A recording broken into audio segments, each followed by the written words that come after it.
By the end of this video, you're gonna know 5 main opening principles every beginner chess player should know. That's gonna help you to avoid any troubles in the opening, as well as start outplaying your opponents from the very beginning of the game. So, let's get started.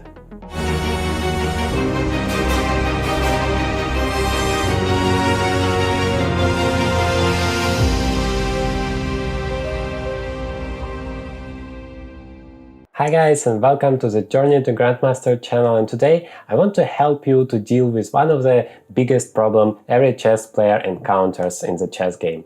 It's how to play the opponent in the right way. And it can be very frustrating. You sometimes have to learn a lot of theory, or well, you just don't know what to do in the opening, or you are getting trapped in some variations. I understand, I have gone through all of that, and I want to help you simplify this whole way, because well, it can be incredibly difficult sometimes to learn some long variations. But if you know these 5 tips that could help you to play every opening and avoid all of the difficult situations and simplify the chess game, and well, help you to just enjoy the game instead of learning those 20 moves variations. So the first principle, the first tip I want to share with you is fight for the center. So the most important actions in the chess game are happening in the center. So it's always better to somehow fight for the center from the very beginning instead of making some side moves, and well, it's not really controlling a lot of squares. Unlike in the center here, if you play d4 for example, you are very active, you're helping your pieces to be developed, and you're making it much more difficult for your opponent, because if you make a side move, let's say h4, then your opponent is gonna control the center, is gonna develop his pieces faster, and he is gonna be the one in the driver's seat.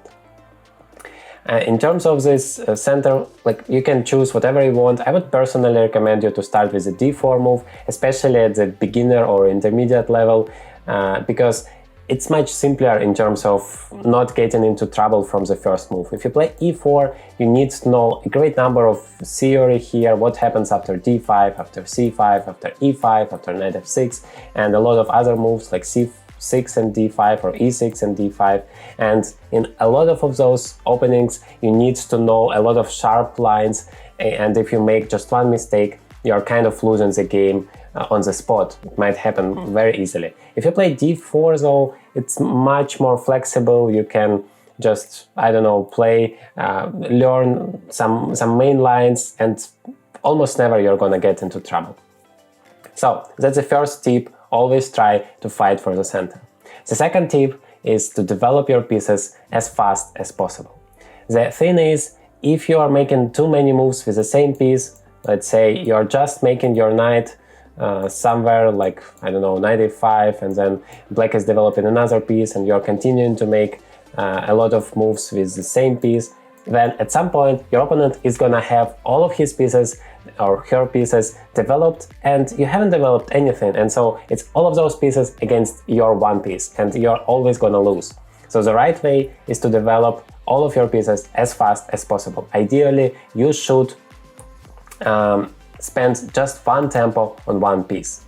Don't move your piece twice in the opening. Of course, there are going to be exceptions. You're going to ask me, okay, but what do I do if my piece is going to get attacked? Am I just going to lose it because I'm not allowed to move it twice? Of course, I get it. There are some exceptions. Let's say, for example, your opponent plays h6, you're trying to continue your development and fight for the center here, you play knight c3, but your opponent plays g4. Now you might say, well, I can't move it twice, so I'm gonna continue my development, and I'm gonna just live with the fact that the knight is hanging. No, that's not true. You don't need to lose your knight. Of course, if your piece is getting attacked, you have to do something about it. You have to deal with it, and still you should try to do it in the active way. You shouldn't go back and be incredibly active. You can go forward if it's possible. That's always a better option. But if your pieces are not under attack, try to spend just one move on one piece. That's gonna help you to develop your pieces much faster and get into the real fight much faster. So the next tip is to make sure that your king is safe before real actions are happening in the center. You begin your game with this king in the center, and if you're starting to attack there, if you're trying to smash your opponent from the very beginning, your king in the center might be very vulnerable. So always make sure that you castle before you start some attacks here. So let me just try some random variation. It's a Queen's Gambit declined, and yeah, I don't know, let me take on c4, and before something active happens here, before you play somehow d5, e4, whatever you would like to play in the center, because once again that's where the main actions are going to happen, make sure that you castle and your king is safe here. Not only castle is a good way to save your king, but also at some point to play h3. Well, in most of the cases it's h3, sometimes it's g3. The point is to secure some square for the king to escape. And so there are no back rank checkmate ideas for your opponent. Of course, now looking into the future, it seems like a way ahead, but believe me, you're gonna thank yourself later on in the game that your king has a safe spot to go. So the third tip, once again, is to make sure that your king is safe. The next one is to connect your rooks and put it to the open files here. So for example, I can, let me make a move for black, I can play queen c2. Now I'm developing my queen and my rooks are now connected, and then you put it to the open files or semi-open files. So what is an open file? It's when there are no pawns on the entire file here. So the D file is the open one, the C file is the open one. So ideally we should place both of our rooks to the open files, because now the rooks are the most active pieces. If you put the rook to the closed file like this one, E1, the rook is pretty much useless, it's not doing anything. So a rule of thumb is rooks like open files, try to put it there. If you don't have any open files, the next best option is a semi-open file. Semi-open file is a file where there is one pawn from one side, but there is no pawn from the other side. So for example, this D file here is semi-opened because there is a white pawn, but there is no black pawn here. And that would be a good thing to put the rook behind it to support this pawn and also to defend it.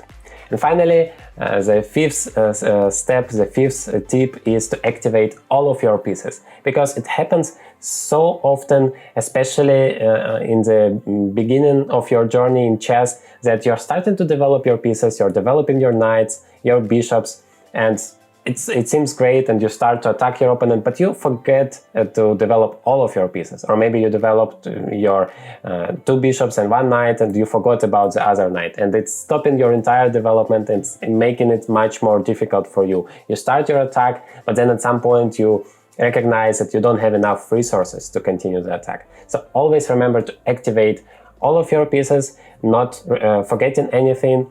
So here, if I continue the line for a little bit, so let me develop all of the pieces here to demonstrate you my point. So now all of the white pieces are developed here, and white is ready for all types of actions in the center and all over the board. So yeah, that is your final tip. Also remember to develop your minor pieces before your major pieces. So the knights and the bishops are the minor pieces, the queen and the rooks are the major pieces. If you do it in the wrong order, it would be much more difficult for you, and your opponent's minor pieces would be attacking your major pieces. The queen, if you develop it too early, it might get into trouble, you might lose it, and you don't want to do that. So remember, minor pieces first, major pieces afterwards. So I hope this video was instructive for you. Hit the like button if you enjoyed it. Write in the comments what's your relationship with the opening, like, do you get into trouble, or do you like playing the opening and you outplay your opponents normally? So yeah, write in the comments what's your main problem.